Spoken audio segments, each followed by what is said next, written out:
Today on Family Talk. Welcome, everyone, to the Wednesday edition of Family Talk, which is a listener-supported ministry of the James Dobson Family Institute. I'm your host, Dr. James Dobson. You know, October has been designated as Domestic Violence Awareness Month. Since 1981, that was designated by the National Coalition Against Domestic Violence. Let me give you some statistics that are alarming. 10 million men and women are physically abused by a partner each year. That's 1 in 3 women and 1 in 4 men per year are victims of violence by a spouse or a significant other. Domestic violence accounts for 15% of all violent crime in the United States. 1 in 15 children are exposed to violence in the home, with many witnessing the abuse firsthand. There are many other horrifying statistics related to domestic violence, including severe mental and economic effects, stalking, rape, and even homicide. The church must step into these hurting families and provide safety and healing for those who are being abused. And in a moment, we're going to hear my co-host, Dr. Tim Clinton, discuss this difficult topic with licensed psychotherapist Dr. Barry Lord. Dr. Lord's counseling experience goes back 30 years, and he is now the retired Dean of Behavioral Sciences Department at Southern California Seminary. During his work in private practice, he helped develop an educational program for clinicians to better support victims of domestic violence and their families. This is a tough topic that we're going to talk about today, and it impacts hundreds of thousands of people across the country. We all must recognize the significance of this particular problem in our culture. Here's how Dr. Tim Clinton came alongside Dr. Barry Lord on this edition of Family Talk. Barry, as we get started, pretty touchy, difficult subject in modern-day society, this whole issue of domestic violence. We're going to talk also a little bit about toxic anger and more. God led you down a road that's amazing. I regard you as one of the experts in Christianity in this area. Barry, tell us how you got involved, how this all started.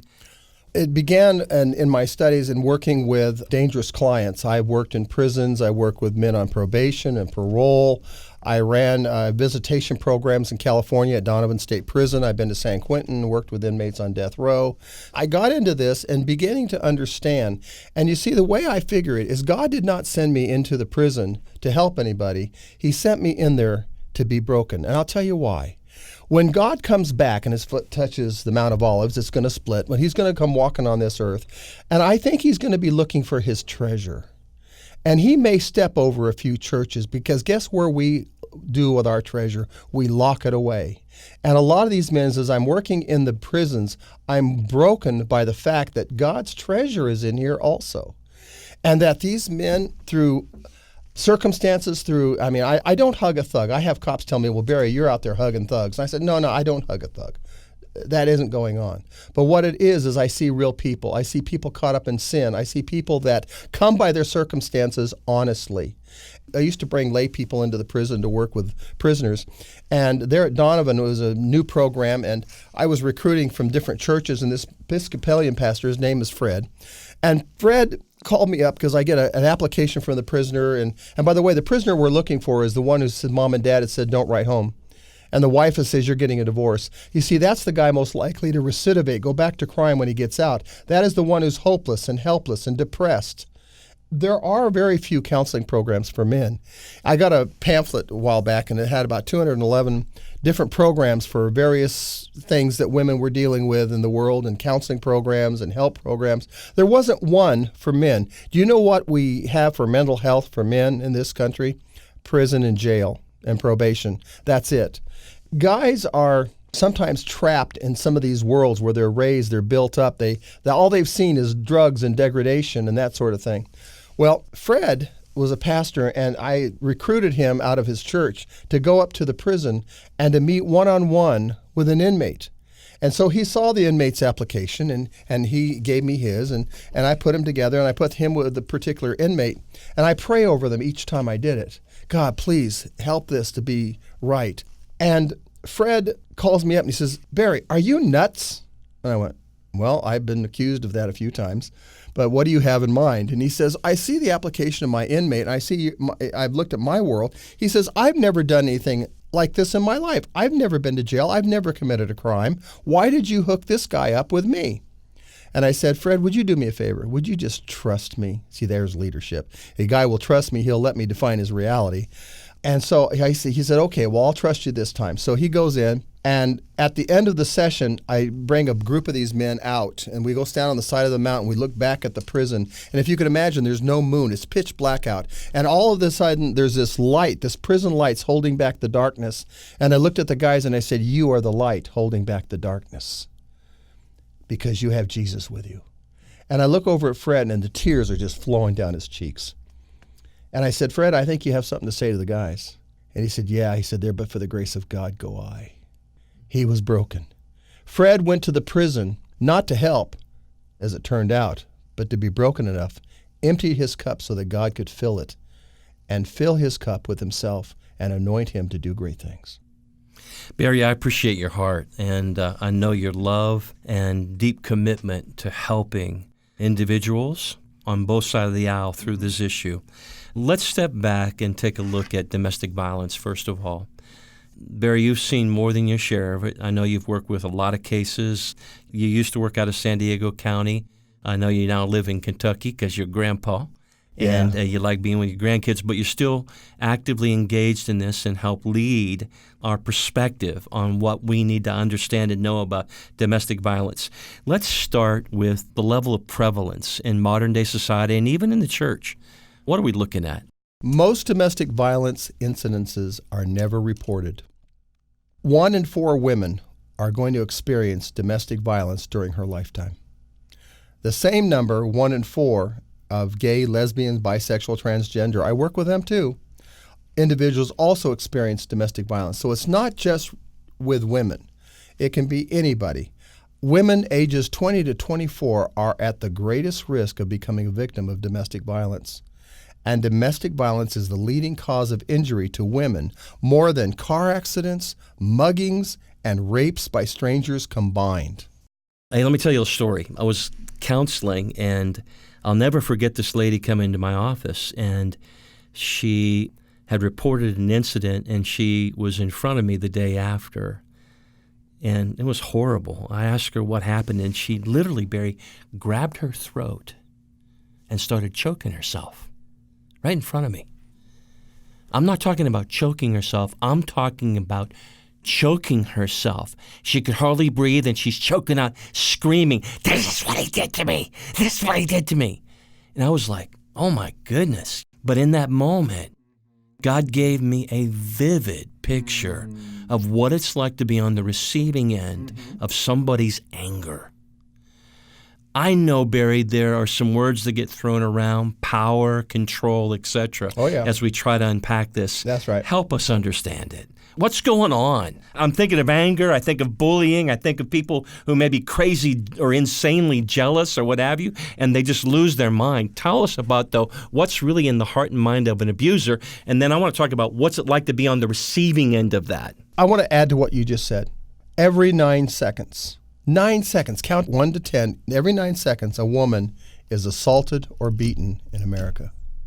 Every year, 1 in 3 women who are victims of homicide are murdered by their current or former partner. This is dangerous, and we need to be aware of these numbers and these assault numbers. Well, you want to talk about power and control for a moment? What do you think power and control are? A lot of people use them interchangeably. I want to start with power. Power is a leadership concept. In my home, I'm the servant leader. But what does that imply? I'm concerned about my wife, my family. I'm my dog's butler. I mean, I'm there to serve them. When I go into a family, and I'm doing just regular counseling, one of the things I want to know is who's the power broker. When I look and see who the servant of the family is, there's your power broker. And so a person who receives the power in the family is the one who is concerned about, loving about, and serving that family. Power is the ability to get someone else to accept your definition of reality as their own. Power cannot be taken. It can only be given. Let me say it again for your listeners. Power is the ability to get someone else to accept your definition of reality as their own.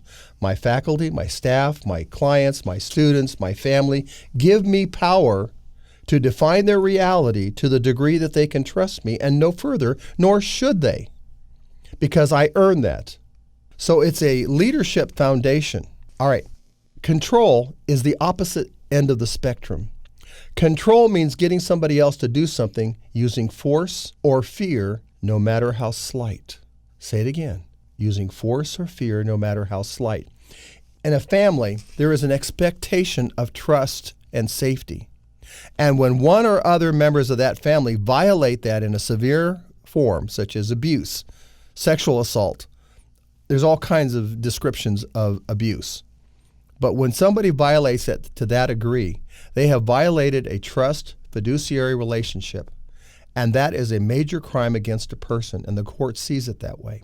So when the officers go into a home and the home is all tore up and there's things broken, or the woman or the man is showing signs of abuse, they've been hit, they've been strangled, like the lady you're talking about, I'm telling you, that goes on. I agree. I've not seen it in action, but I've seen the aftermath because I get what comes out for them.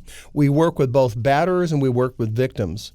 The most difficult person that I deal with, whether it be the batterer, is when they see themselves as victims, when they do not realize the part they play in the cycle of abuse, when they do not realize that when you're looking at a family systems approach, that sometimes the underdog is in control. And this can happen too. But when you go into this situation, when the police walk in, they find everything tore up, they're looking at several things. They want physical evidence, and they want a person to say this happened. You see, the crime, as far as the police and the law enforcement is concerned, it's not a crime against the person, it's a crime against the state. So the person doesn't have to sign papers in any state in the union. The police have to go in, the law reads they must arrest when there's physical evidence of domestic violence in the home. So they want physical evidence, and then the woman says, yeah, well, look what he did to me, like the lady that you talked to. So if she's got marks on her throat, that's physical evidence, it supports her eyewitness testimony, he's gone. They must arrest. And now it's up to the court system to adjudicate that, and there are ways in which we can rehabilitate. In California, they have to spend a year with my staff, each abuser that we take in, and we have to answer to the court and probation. We have signed releases where we answer to them, are they fulfilling to the letter of the law their probation requirements? So we deal under that umbrella.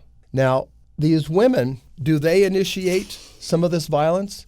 I'm sorry to say that law enforcement tells me, these are law enforcement officers that I've both ridden with, that I know personally, and to a person, they tell me it is their experience that women can initiate up to 50% of all domestic violence. No, wait a second. She's in a situation where she's being abused or violated against, but you're saying she can trigger this? Everybody would say, come on, wait a second, stop the conversation just for a moment. She doesn't precipitate violence here in this situation. Is she caught up in the cycle? Is this the intensity of the moment? Maybe she's protecting herself? I don't know. It could be all of the above. Every case is different. But what I'm about to tell you is that in some cases, you've heard of the cycle of violence. There's such a pattern of chaos. That she sees where it is in the cycle. It's building up stress. He's just about ready to explode. So she might initiate it just to get him going. She might trigger him just to get it over with. So he'll go back to the honeymoon. Oh, honey, I'm sorry. I'll never do it again. Please stay with me. Don't leave me. And then that stress begins to build up. So there are those issues. There are other issues. But how he responds is he has to own responsibility for that. Oh, absolutely. Absolutely. And we hold them accountable. Yes, absolutely. You see, we do not hug a thug. Now, there are people who do it, and I can't answer for them. I don't train them that way. When I train therapists in California to do domestic violence batterers programming, our main purpose is to protect the victim. If we err on the side of protecting the victim, so be it. But that is our main course, and that's in law. That is in state law, 1203.097, 1203.098 of the Welfare and Institution Codes. And it teaches us how we're to train people and how we're to supervise them in this field. So we do not let the guy off the hook. He has to take accountability. But it may be that she initiated. We have to help him understand, well, what part do you play in that? Okay, what part do you let your anger get out of control? What part are you in that cycle of abuse? Now, we have it in about 5% of cases where the women are arrested for abusing their husband, leaving marks, going after them with a ball bat. There's a lot of cases where the woman is never touched, and that's in property destruction, and we see that a lot too, where the guy will be angry at her and he'll break her things. This is still abuse. He will punch holes in the walls, he'll destroy the TV. Mess with her pet, harass her about the kids. Yeah, all of this. A picture I have in my mind is this woman, she was talking to me about it and just like started screaming because she felt like she was in the moment where she felt completely helpless, out of control, and didn't know what to do. So she just started screaming. Did you hear her reliving that? She took me there. She took you there. Oh, yeah. And she knew that she was safe enough to take you there. Yeah. And this is another strong What male. a horrific moment, because you can imagine behind closed doors what goes on, the intimidation and the insanity of what we can do to each other. But see, there's a betrayal there. He has betrayed. She goes into the relationship with an expectation of trust and safety. And when he hurts her, he has betrayed that relationship. And that is serious. If I'm working in your store and you hire me to run the cash register, we have a fiduciary relationship, a relationship of trust. Now, if I reach into the cash register and I take $1 and put it in my pocket and I leave, what crime have I committed? Now, I'm talking about the state of California now. What crime have I committed? Petty theft? No, embezzlement. When there is a fiduciary relationship of trust and you violate that, it went from a misdemeanor petty theft to a felony embezzlement. By the way, if that same clerk goes in the back and steals soap suds out of the stockroom, that wasn't entrusted with her. That's petty theft. But when there's the expectation of trust, whether in a business relationship or a home environment, this expectation of trust and safety, that's a betrayal of that expectation and that agreement that when I am with you and I'm close to you and I'm in your inner circle, that you're going to protect me. And the good husband does protect. You know, the sad thing is that 5% of men in our nation abuse. But you know what the good news is? 95% don't. And we have to keep that in mind. A lot of men don't abuse. And a lot of times men are abandoned in their childhood. They've seen abuse in their families. And so they're going to recreate that because it's all they know. We have to be able to help people besides just throwing them in prison. Well, the neat thing I get to do is I get to go in the jails. I get to go and work with guys on probation and parole, and I get to help them address those kinds of issues, those both mental health issues, although I don't therapize them, but I do what's called psychoeducational. I give them alternatives, have them learn things and how they could behave better. What are the outcomes? How are we thinking? Why are we thinking that way? And what are the outcomes of not being in control of our feelings? Barry, I'm still in my mind staying with this being on the receiving end of someone's anger. In that, I'm thinking about her being maybe sexually coerced, him taunting or messing with her over the kids to a point of where it makes her like lose her mind. What is it doing to her soul, to her heart, Barry? I think it would be easy to talk about feelings of helplessness and anxiety and a sense of worthlessness. Betrayal. There's a good word. Betrayal is a good word. And you know something? Nobody deserves to be betrayed, especially in a love relationship. That totally distorts everything that God intends for marriage. I think it just mars the soul. It's not the way it's supposed to be. No. And who's going to be the advocate in all this? You know that? Who helps her? I agree with you totally.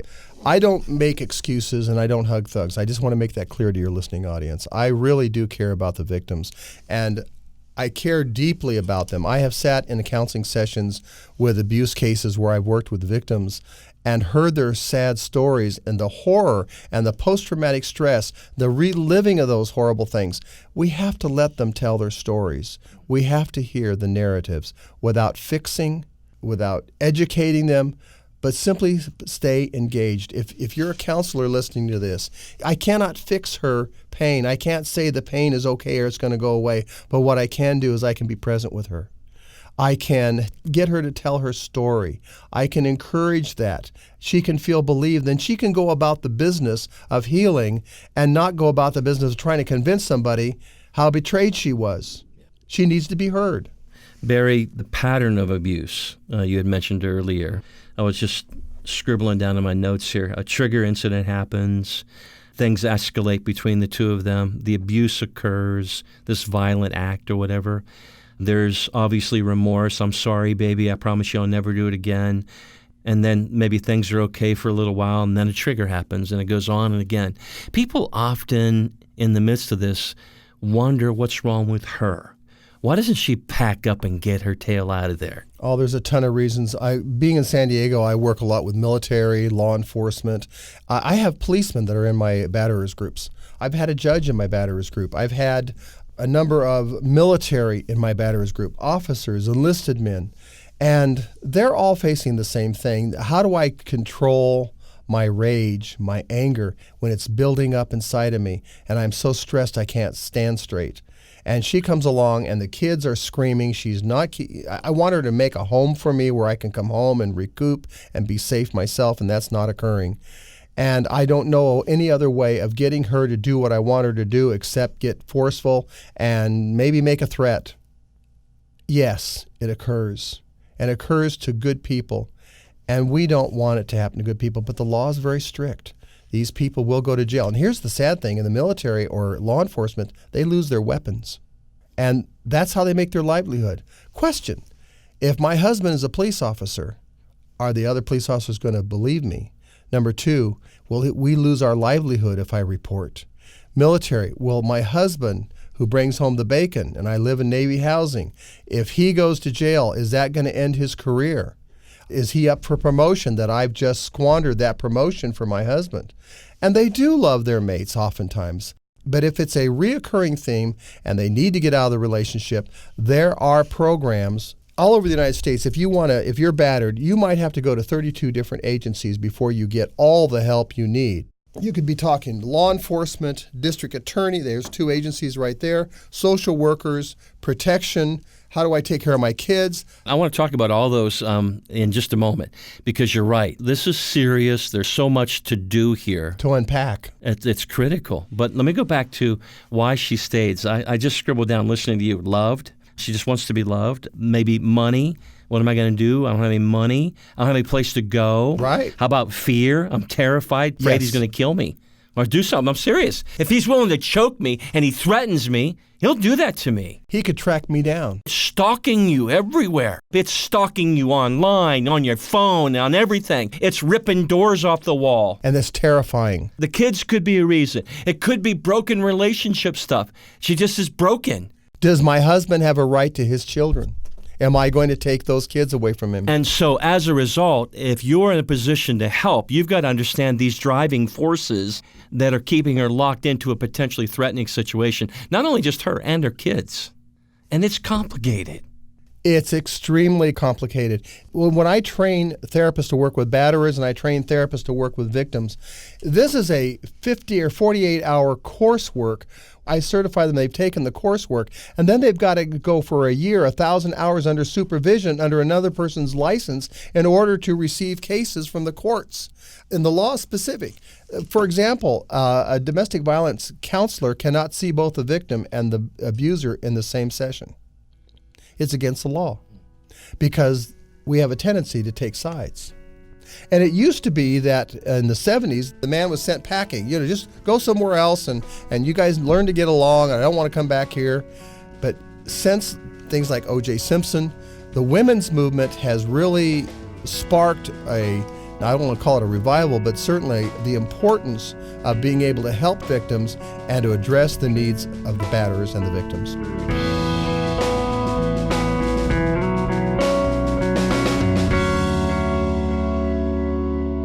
Well, we certainly hate to interrupt this somber broadcast of Dr. James Dobson's Family Talk, but unfortunately we've run out of time for today. I'm Roger Marsh, and you've been listening to Dr. Tim Clinton's conversation with veteran therapist Dr. Barry Lord. Now, if you find yourself in an abusive relationship, please seek help. Do not wait. Call the National Domestic Violence Hotline right now at 800-799-7233. That's 1-800-799-7233. Of course, domestic abuse is unbelievably brutal, and it's very painful for any family to go through. And we also pray that the Lord would convict those who are guilty of this sin and bring about reconciliation and healing in their lives. Be sure to join us again tomorrow for the conclusion of Dr. Tim Clinton's conversation with Dr. Barry Lord. They'll describe the secret shame that accompanies domestic violence victims. Dr. Lord will also stress the church's role in providing support for those hurting families. Join us for the rest of that conversation right here next time on Family Talk.